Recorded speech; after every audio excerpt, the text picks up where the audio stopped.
Hi, Karen. Morning. Hello, morning. You got your cuppa I do. Where's yours this morning? right here. Somebody actually said, "How huge is that cup? Are you really 2 foot?" It's massive. Yeah, exactly. I love big cups. Cannot lie. Good morning. Welcome to Small Business Chat, everyone. If you're live here with us, say hi. Drop us a little hello. We'd love to see you. And if you're watching the replay, please don't forget to post your questions underneath if you have any, because we'll be on today to make sure that we answer any. So we're talking today about key tips for content planning, and something Karen and I have discussed, oh my God, for years. We always help each other with content planning ideas, coming up with creative ways of just trying to get our businesses out. And noticing, especially when everyone's been so proactive at the moment, sometimes you're watching everyone else rush ahead with their content. Sometimes it can make us feel like we don't want to put that content out there. But content is super, super important. It is a brilliant way for you to showcase your expertise, engage with your audience, get them to know and like and trust you even more with your viewpoints, and showcase your case studies. So there's so much beneficial stuff for content. We could talk all the time about why content is super important, but the other reason would be that a lot of people will come to me and say, oh, can you help us with maybe advertising, marketing, PR from more an external point of view? And I've had to tell them now the media landscape has completely changed. So from a PR perspective, I'm actually turning around to say, well, first of all, journalists, when they're inundated with who to feature, they're going to check out social media profiles to see who might be the expert that they would like to invite. So it's really important to get your viewpoint across there. And secondly, they want to see how your business is doing is the other thing, like how active you are.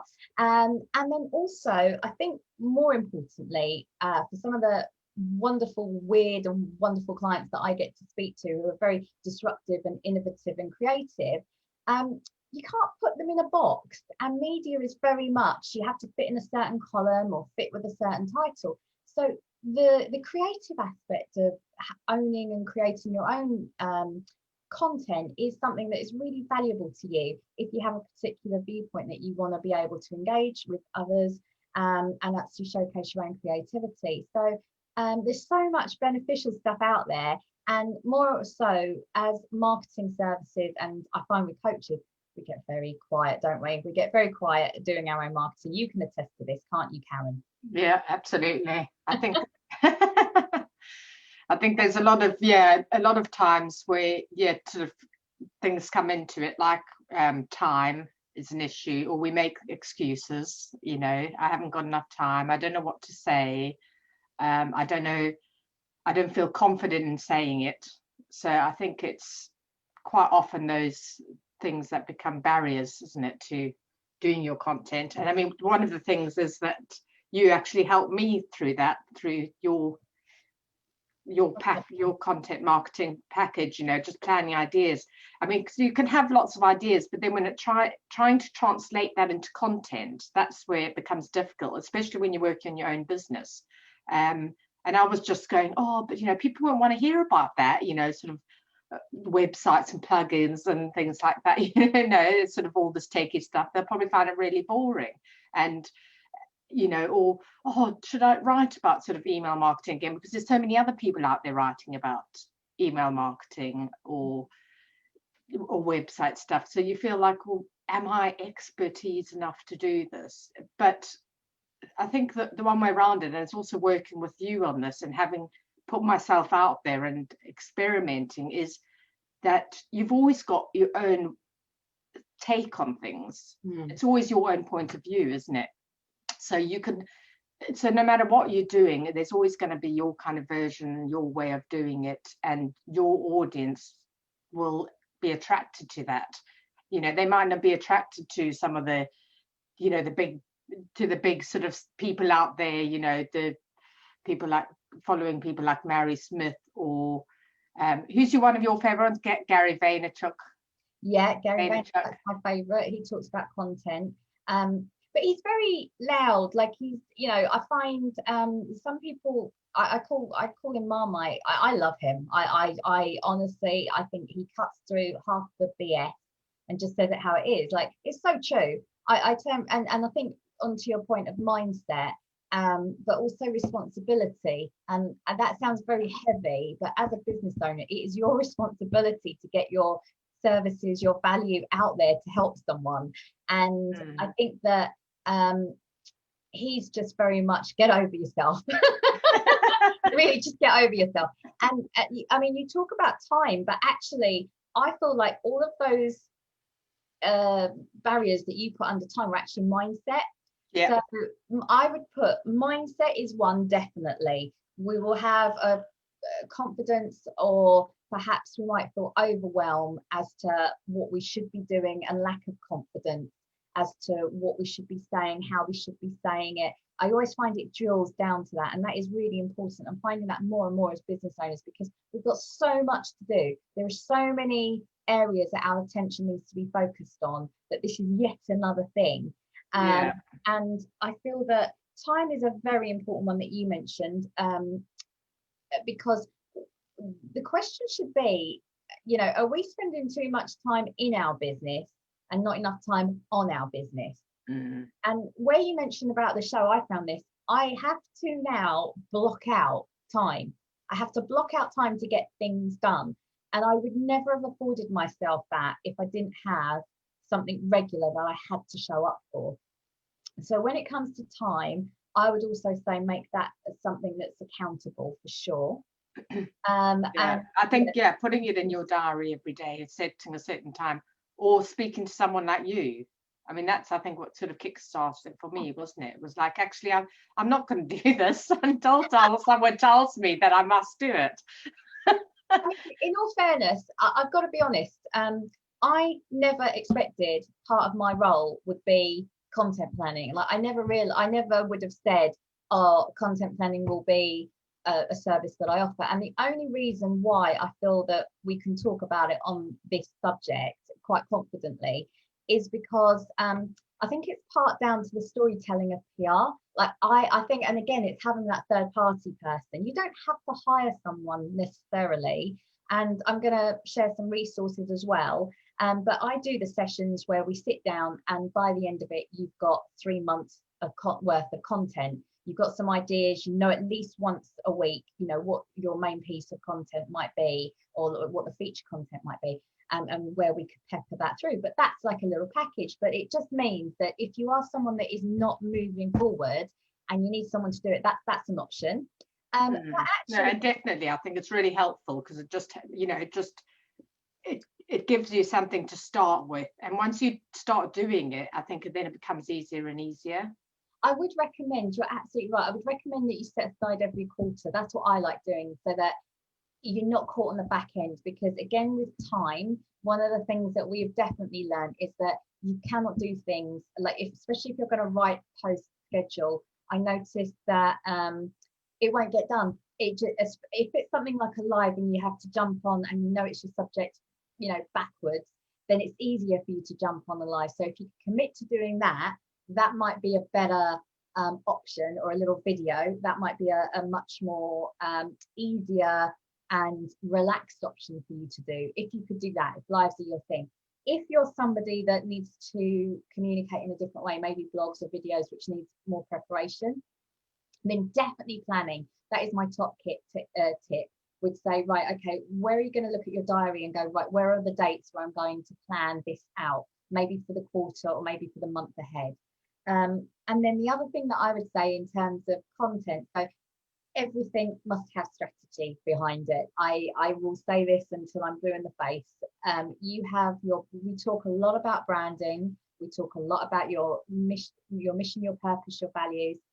Again, I think it was so easy to go through with Karen, and I'm sure you found the same thing, that when you talk about your values and you talk about your purpose and what excites you, I remember you saying, oh, I don't know if I should be putting this on my Hub Biz. It's like, well, this is you, this co-conscious element, you know, to find what inspires you to put this as a business on your business page. It definitely makes sense. So when you look at your values, just try and think of all the things that you could talk about in those subject areas. So for me, for example, for PR, I might look at leadership, I might look at businesses that are doing well in terms of internal comms, good business practices, you know, all these other elements, community relations, you know, charity, you know, CSR. So there's so many elements that I could think about that I'm like, oh, okay, this is quite interesting. So when I start looking for content, I sort of pull those together. But you, I mean, again, I'd probably say that I really loved your tech tips, for example, and that was something that you didn't think about, but they actually proved quite popular. And I know I've had to share your tech tip recently. Yeah, sort of like tech tips and tools and things like that. And I think there was one on images as well, optimizing images, which, yeah, I mean, that went sort of, I wouldn't, it's not viral, but viral for me. And it got quite a lot of, it got shared and stuff quite a lot on LinkedIn. So yeah, you just don't know, isn't it? And sometimes, I think it does take a while to kind of find your angle and your fit. I mean, I've been doing sort of posting stuff on LinkedIn for a while, and it is, yes, it's based around my kind of passions and values and target audience mostly, with some sort of web and tech stuff interjected in there. And it's okay to mix that up, because it's, you know, it's also going to appeal to your audiences as well. So if that's what it takes to start get going, then just, you know, start with something like that, or even sharing other people's content just to get you going. Yeah, I definitely recommend that. And just going back to one of the things you said about mindset, I mean, I've always said, oh, I hate blogging, I hate writing. And in fact, I used to get you to write my blog post, didn't I? We used to sit on Skype and have a chat or whatever, and you'd write down the notes and then produce a blog for me, which were fantastic, by the way.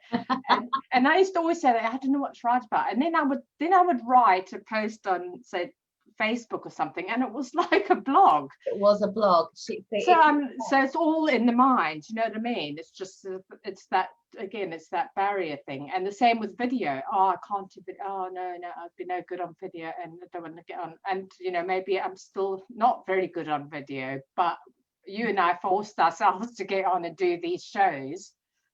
And, you know, we have to turn up, not forced, sorry, but we forced ourselves. We forced ourselves to sort of do, you know, show up every week and make sure that we were doing it. And it's great. I really look forward to it, you know. It's the highlight, actually. But I think just going back to your point about so to come up with these ideas and what you can use, I'm going to also share. So as well as your purpose, your business, what it stands for, there's a whole load of content ideas around that. So I would recommend, especially if you're thinking about what to plan for the next quarter, let's say month or quarter, whatever you want to do, take some time to sit down, think about your business. What value is it? I think that's the important thing, is that I always say, make sure the content is of value, so that whoever's reading it isn't necessarily being sold to, but what is it about your service, your product, that what's the benefit that would come from that? And it can happen. And I think, again, seeing it from an outsider's point of view, I probably can see it a lot more easily than somebody that's sitting there. So clear your space, make sure that you really take that time out, chilled out zone.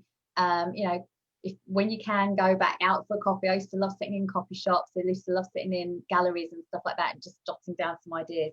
But I would say that think about your business.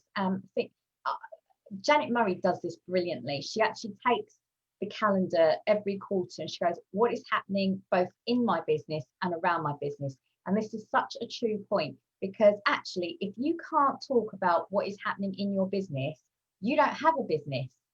You know, if you're not doing some sort of, if you don't have packages to sell, or you don't have products to sell, or you don't have events or something like that, you know, something that you can talk about, then you can't really be looking at a proper business model. I can't imagine that there is anything out there. You're just ticking along, really.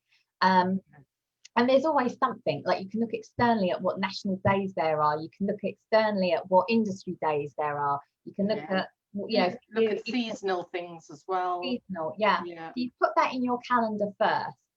And then you might want to have a look at, again, she does a brilliant thing about what are the key barriers and the key positives. So you can think of 12. She does this brilliantly, of why someone would find value of working with you or your products or your services. And once you start jotting that down, I mean, she's brilliant. She just turned around, she was like, that was 24 right there, you know, think of it. And she talks about it on her podcast, and I thoroughly recommend it. The other person that I would recommend, General Went, a business coach, online business coach. She's got a blog which I will share. I hope she, you know, I found it fascinating, but she puts like 10 content pillars as to subjects that you can talk around. And I thought, this is brilliant. So it's all the practical ideas of what you can actually write about, which I think is highly useful. I looked at my business, the way that I'm looking at mine right now, and the reason I'm a bit slower than most is that I am looking at my business at the moment at 3 levels. I'm looking at what I can do to help people right now in the most basic sense. Like if they don't understand what service that I'm offering or anything about the company, you know, what is it that they need to know? Where is it that the expertise can help? Then I look at it from a secondary level, like what is it the business that, you know, like my peers, who do I aspire to be around? That's another level. So, you know, what are the values in business, not just PR and marketing, but in business as a whole, do I want to aspire to, and who would I like to bring in? What can I showcase? And then there's a third level of really what's the bigger picture? You know, what do I want from that? Yeah. As you can see, there's a wave, isn't there? It comes up really quickly. And that's why with these content sessions, all of a sudden, that person that has said, I don't have any idea as to what to write, has suddenly got almost like 3 months worth quite easily, if not more.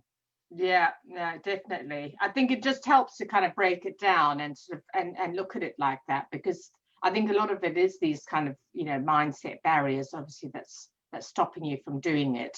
And once you get over that, you know, I think it becomes a lot easier. And also just like you said, planning ahead. I mean, I know a lot of people who, you know, they'll sort of come up with posts there and then on the day. And some people can do that, but it's so much easier and less pressure and stress, and you're going to create much greater content if you kind of plan that before. So even if that means on a Sunday night or a Monday morning or Friday afternoon, wherever you're feeling like you can do that, it's just plan and schedule some of those posts for the week ahead, and it just takes the pressure off. So I'll sort of put mine into Buffer, and then I know that all my posts are done for the week, and I don't have to worry about it actually on the day and when the time comes that I need to do it. That is an excellent tip, is scheduling tools, because you use Buffer. I'm using Social Bee, or trying to get my head around Social Bee. I used to use Buffer. I love Buffer, but for the slight reason as to why I need Social Bee and rotating posts, I'm trying that. I use Planoly for Instagram, so that means that you can plan your grid out and actually create a studio now. I mean, Facebook will want you to post directly in, but if you've got something like Buffer that can go into LinkedIn, then that's great. But there are the ways of actually. Yeah, you can schedule it, as I say, and create a studio directly within Facebook, so you don't even have to learn another tool. You can do everything actually within that platform itself. So. And I think you can do it to Instagram as well now, can't you? Yeah, Creator Studio will allow you to, although I still haven't got my head around. I'm still getting used to Facebook's new look, to be honest, and I'm swearing daily, trying to figure out, you know, like, where's that button? Yeah, well, you've got Creative Studio and you've got Business Suite as well. So it's all kind of changed. It's all very different. And it's just, where is that again now? Is it in this one or is it in that one? Yeah, it just takes time getting used to. That also brings me back to the time element. So again, with scheduling, I can talk from both angles here, because when I don't do it anymore, but when I used to actually write and schedule the posts for clients, so you come up with the ideas, I love that element of it. But when I used to actually do social media, it was more as I'll help you whilst you find someone, and then a year later they still hadn't found anyone. I was like, look, I'm not meant to be doing this. But I loved it and I learned a lot. But I would say that when you schedule, it is such a relief. And in fact, we had someone on before, Loretta, who talks about productivity hacks. We should actually get her on the show, because honestly, this woman's a whiz when it comes to scheduling in advance. But she's very fast on tech, whereas I'm a tech slow coach, on the other hand. So I would definitely look at what your strengths are. If you can schedule in advance, if you are someone that can write off the cuff or go live at the drop of a hat, that's wonderful. But just make sure you plan those days when you're going to do it. If Yeah. not, schedule in advance. That's absolutely true. I think just a quick one on the schedule in advance as well. Even if you don't use tools, I mean, you can just write it up in notes or something on your computer or your phone. You know, you've got the notes app, just do it in there and you can go back and edit. I use that quite a lot, just to plonk down ideas and stuff. And then you can just copy and paste that into a post on the day and add an image and off you go. Yeah. So there's easy ways of doing it. I think so. And then the final point that I would say is, it's so true. I would look at accountability, because I think that is, for me, the key thing that I've found really works. Accountability in, if you need someone to help you on the areas that aren't your strength, that's absolutely fine. Do that, as long as to get it done, because done is better than perfect. Perfectionism is a killer. It will not let you. I mean, I've been held up going, oh, it's not quite right, or actually I've changed the post 5 times before I was supposed to post it. Because I'm like, oh, there's something else I need to say. Just get it done, get it out. Accountability is absolutely key. If it means that I know that I have to submit something by a certain date, so that the person that's helping me produce it will get that out there on a certain date, that's wonderful. Accountability of maybe doing something joint like this was what, has been wonderful for me. I've really enjoyed it. Also, I mean, I don't agree with pods in the, just to go into a group and then everyone comment on each other's. But we have actually, I now call ours a hub, if anything, because I feel like it's got a different shift. And especially if you're nervous, I know what it's like to put yourself out there in social media. And it's something that I did not like LinkedIn. So to join a group of people that were on LinkedIn, and for the accountability of, right, we will all be on here and we all must do it by a certain time, I think it really spurred me on, because I got to learn so much. I learned so much, but also I am in a non-competitive but highly interesting 2 groups of people, actually, in which I can, sort of support, and, we're actually sharing ideas. It's really, and I'm getting a lot of value from their insights on my posts. So I wouldn't even call it a pod. There are some that are pods. It's just simply go in, comment, quick hi babes on your Instagram.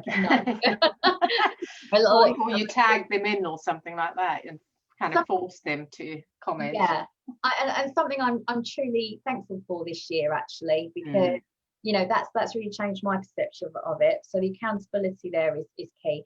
And also the other thing is that if you are nervous, online can be an interesting space to be on. And I'm not going to lie that people have all sorts of opinions, that sometimes it might come across as a little bit more aggressive, and you might not want to do that, which is another mindset issue. So to have that tribe around you to go, well, actually, this is what I think, or, maybe could do it in a different way, or if they see something, so well, how can you handle it better? That is something that is, I think, quite key. Yeah, and I think it's getting that support, aren't you? And you think, if I'm going to post something and you're going to get things, people saying horrible things, but if you're posting certain types of content and you've got that group of people around you, they're going to support you, and you're going to find actually that you don't really get a lot of that anyway. You don't, and it's just one of the key barriers that I know I have had to help people with, which I never thought I would have to do, is that I kind of like see where that fear is from posting, what the barriers, and actually it isn't really a fear. And I think, going back to your point, Karen, you are the blooming expert. Like, you're more of an expert than somebody like me that would not even know like something about, like, me, I don't like tech. It's not like I don't like it, but it's just like I just don't have the patience for it. I'm not a tech geek. You are, therefore I'm going to listen, and I learn from your videos. I've joined, a digital marketing team. I like their videos. I can follow it. So I'm going to listen to you, and I'm going to appreciate it, and it's done in the way that I can absorb it. The reason why also it's so important to continue and persevere, because the final point that I would make is consistency and perseverance. You need to be consistent.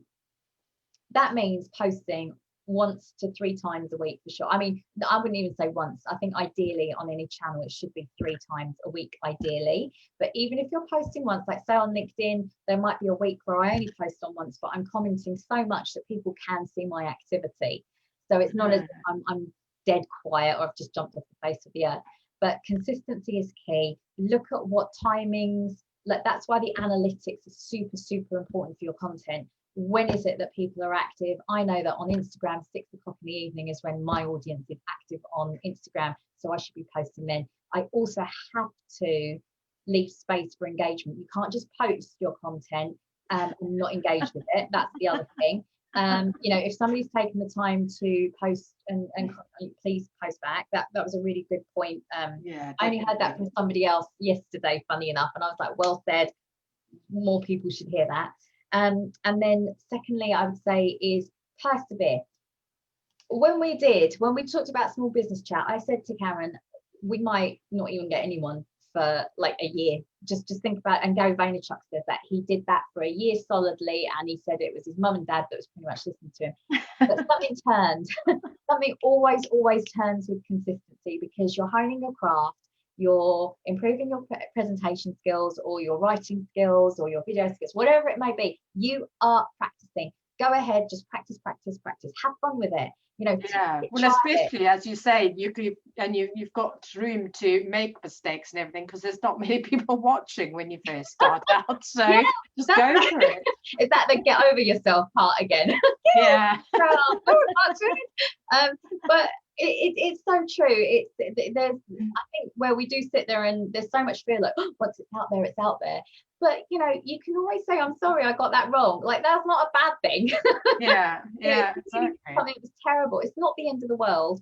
But equally, you know, just feel free, like play with it, actually have fun with it. And also the other thing that I would say is the reason why you should persevere and be consistent. I look at it from a marketing point of view that even I don't think I'm up to speed as we should be. Like what I'm saying, what I do for my clients is I'm still substandard, I think. And that's just me putting pressure on myself, but I want to be able to get to there. And I know I've got a lot more work to do. However, the amount of people that have said to me, I've watched this, I've seen you, I've done that, you know, I see you, that maybe don't comment, or which is absolutely fine. I don't expect everyone to. But it just goes to show that someone's watching and perhaps valuing what you're putting out there and how it helps. So please do remember that you are providing that value with your content.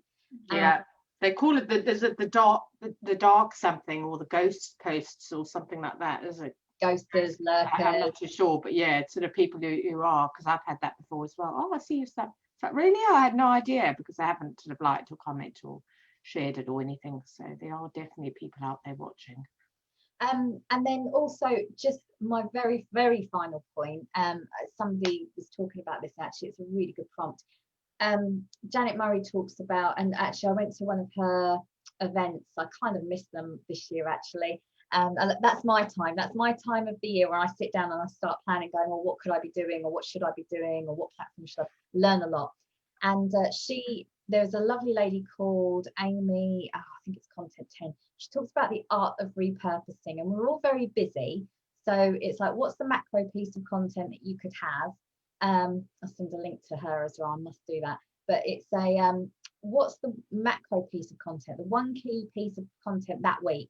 And it might be a live, it might be a blog, it might be a video. How do you break that down throughout the week? So if you're really tight on time and you don't want to write 3 blogs or 3 posts, separate posts, the other way of doing it, which is far smarter in terms of time management, is what's your macro content? How do I break that down into micro content? Yeah. So you could take, for example, a video. Could you do a transcript, write it in a blog, or take that video and put it in a vlog? Could you break it down with social media comments or posts? Yeah, to sort of take bits of those, each paragraph, and turn that into separate post with an image and something like that as well. Yeah, definitely. Something that we're learning to do more of this one. We kicked on, you know, at the moment we were just like, just get the content out. Let's try this on. How does this work? But definitely when it comes to repurpose, this is all content that evergreen, which means that, you know, a year or two, this is still going to be relevant. So actually, I now have this evergreen piece of content. I can break it down, and I know that I've got 1 week, 2 week, maybe in 3 weeks piece of content just from this 30-minute show. I cannot believe we're at 30 minutes already. Oh goodness! I tell you, I'm shoving in, like, usually I usually spend about an hour and a half with you on content going through it. So yeah, it's like into 30 minutes, guys. Yeah. As much as possible. But hopefully that's of value. Hopefully that gives you a bit more inspiration and guidance. I will post the links under this video. I'll share the links with you on Karen's side as well, so that it can help you go further there. And if you have any questions, by all means ask us in the comments, and I'll be on we'll both be on. We can talk from both our experiences. Absolutely. Definitely. Great. Fabulous. All right, guys, see you next week. Yeah, see you all next week. Take care. Have a good week. Bye. Bye.